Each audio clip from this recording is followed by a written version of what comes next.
Well, that game could have gone a whole lot better, for sure. 29-34, Packers lose to the Eagles. But let's get to the most important thing, the health of Jordan Love.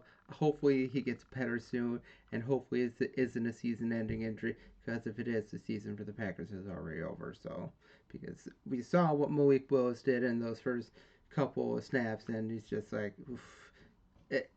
It would be a very rough year with Malik Willis as starting quarterback. But let's get into it. Let me know what you think down below, and let's get into this. Like I said, game could have been better.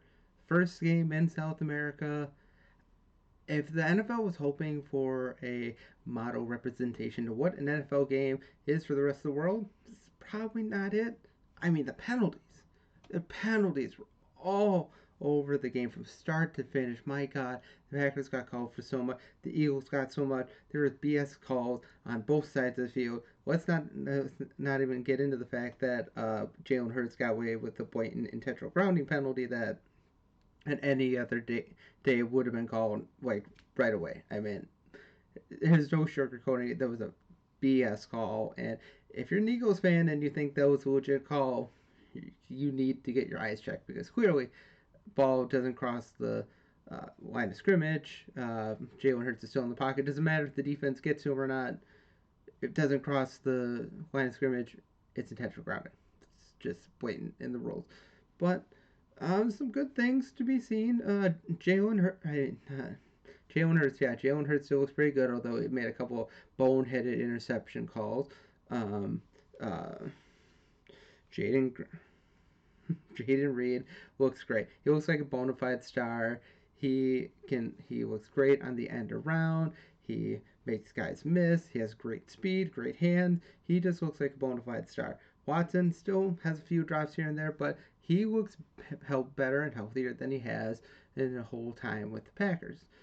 Josh Jacobs took a little while to get going, but he found some really good runs, and pairing him with Emmanuel Wilson could be a really nice 1-2 punch going down the rest of the season. Now, assuming Marshawn Lloyd comes back, they could have a real 1-2-3 punch with throwing them all in there, which would be pretty cool.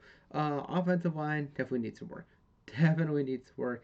They, at the beginning, could not handle that pass rush for shit. They were just getting bum rush left and right. They were causing penalties, holding calls, or illegal formations, stuff like that. It was all over the field.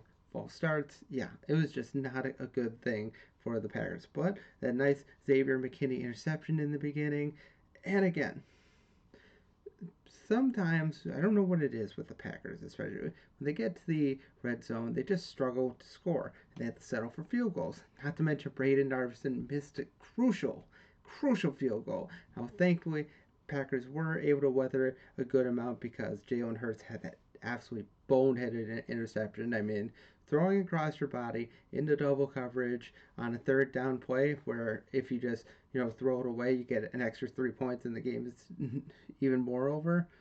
It's just you can't make that throw. You just can't make that throw.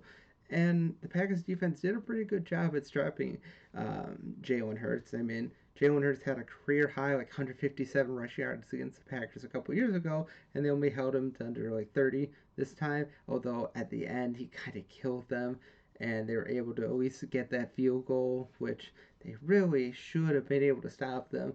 Not to mention that terrible holding call by Rashawn Gary. There was a couple of boneheaded or penalties on the call by the referee on that final drive. I mean, there was that phantom holding call on Jair Alexander that had it not been called, it was clearly would have been a fourth down, and they would have punted. Packers would have had another chance to go. Um, let's talk about Jordan Love a little bit. Not that sharp. Really not that sharp. Needs to work on it.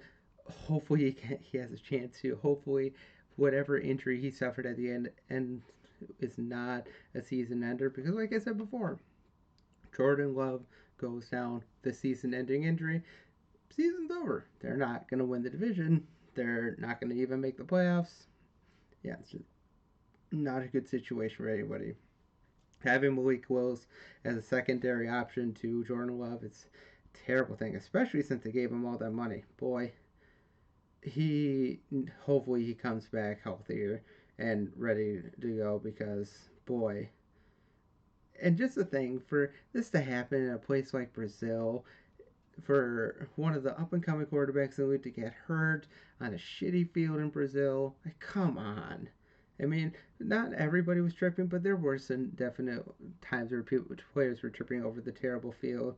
And for a marquee quarterback like Jordan Love to go down with a potentially season-ending injury would just be terrible news for the NFL. Like that's a terrible blind eye. And let's talk about the overall scope of the penalties. Like I said, there's penalties all over the field, all over the field. And for an audience like the Brazilian people, now apparently they have a, or the Eagles and the Packers are some of their favorite teams, but for those that, if you don't know football and you're at Brazil today watching the game and there's just penalty after penalty after penalty, you come to think in your head, how is this game popular?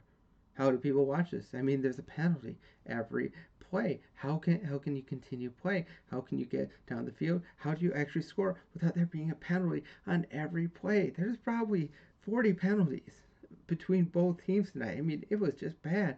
It was so bad. There's probably an over exaggeration on my part, but it felt like there were 40 penalties between each team, and it's just you can't play like that. Not everything out there that they called a penalty on was a penalty. It feels like they were emphasizing everything, especially on the offensive line. Everybody was getting penalties called on.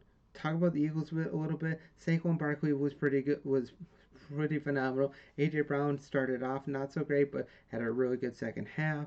Jalen Hurts had a pretty good second half, but like I said, had that boneheaded interception.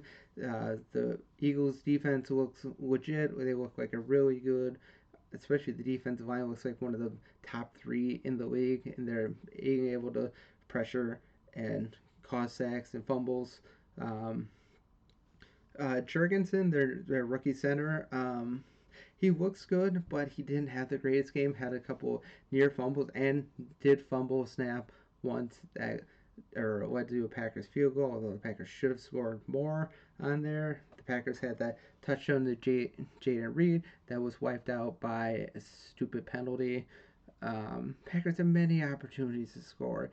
And like I said, Jordan Love was just not sharp today. He had a decent game overall. We had that one really bad interception, which he was just trying to make a play and ended up throwing a really bad interception. But overall, I think the Packers did pretty well. With the penalty aside and the offensive line aside, I thought everybody had a pretty good play. Tucker Kraft had a really nice catch. Um, or Jacobs got going at the end, and comparing him with Emmanuel Wilson could be a really good 1-2 punch. I mean, I don't want to say it's completely over if Jordan Love is injured. Maybe if he is injured and he misses a couple weeks, I think they'll be fine. But again, um, it was only like 2 plays for Malik Willis, but you need to look. Packers need to look at him like, is Ryan Tannehill available? Is anybody else? There's got to be somebody else. There has to be somebody else. Malik Willis, yes, he had all the talent in the world coming into the league, but it's just like Sky is not a pro quarterback. He never has been. He never will be. He's just not made for the game. He just doesn't have it. It's not a bad reflection on him. It's just he was way overhyped coming out of college, and it probably stunted his growth even more by going to the Titans. It's probably the worst place he could have gone. But overall, I'm not going to overreact. I mean, it's still a close game for the most part. The Eagles still had their fair share of blunders. I mean, there are many points in this game where the Eagles should have absolutely scored more and blown out the Packers. This easily could have been a blowout, and the fact that it was only a 5-point game was a win. The Packers, again, they still need to turn things around, especially the offensive line. The defense, while their rushing defense was better, they still got kind of rushed by Saquon Barkley towards the end of the game. He really got going, especially. He's just one of those guys, once he gets to the second level, it's just really hard to stop him, especially Jalen Hurts, too. He extended a couple of plays where she should have been outright stopped. There were a couple of pass plays that or should have been stopped behind the line of scrimmage and ended up going for 10 plus yards. It's just like, it's just some areas that need to be shaped out, some areas that need to be worked out. But the Packers offense looks legit as long as Jordan Love is able to continue playing and get better. Um, Defense looks pretty darn good, even though they made a couple of penalties here and there that really, really hurt them at the end. Although there are some real phantom calls that never should have been called. You know the ones I'm talking about. But overall, not a win, but it's not a loss either. It's not a terrible loss for the Packers. Could have been better. Didn't know this loss. Should the Packers be in the playoff race with a hopefully healthy Jordan Love? This could affect the playoff seedings down the line, but I still think the Packers have a great shot to be a true contender this year. I still think they can go to the Super Bowl if everything works out. I'm not going to be a doom and gloomer. I'm not going to be black pilled. I think the Packers still have plenty of good hope to look forward to, just some things that need to be worked out. Overall, if you're a Packer fan, pray for the health of Jordan Love and that he can get better. Get out of that god awful country and come back to America. Play at Lambeau Field. Play it anywhere else in America. Just leave this game behind you because hopefully the Packers never have to come back to Brazil ever again. Sure, it's a spectacle, but Jordan Love's end up getting injured now for the year because of this. Packer fans are going to remember that. Screw you, NFL. This game never should have been played in Brazil, and I don't care if you're trying to expand, make the global game better. Just stop. Care about your fans that really care for it because you'll always have those fans. These new fans, yes, there are fans all over the globe, but are they as true fans as the ones that have lived, breathed, and even died football over their lives? No, it's just not going to be the same. Look for your true fans. Don't look to expand the fair weather fans that or see it as a novelty, as a spectacle, which this truly was. This was a spectacle for the NFL. And if Jordan Love ends up being injured as a result of it, it's going to be a really big black eye. And it's something the NFL will want to forget very quickly. But let me know what you think down in the comments below. Uh, let's talk this over. Let's be nice to each other. We're Packer fans. We love the game, but we still understand it's still a game in the end. But I want to hear from everybody, even the doom and gloomers that say the season is over. I don't think it's over, barring a season-ending injury to Jordan Love. Then it would be. But if he's able to survive and maybe miss only 1 or 2 weeks, I think they'll be just fine. But don't want him to be out for the year because then it would be the end. But let me know what you think. Have a great day. Go back, go. And as always, God bless.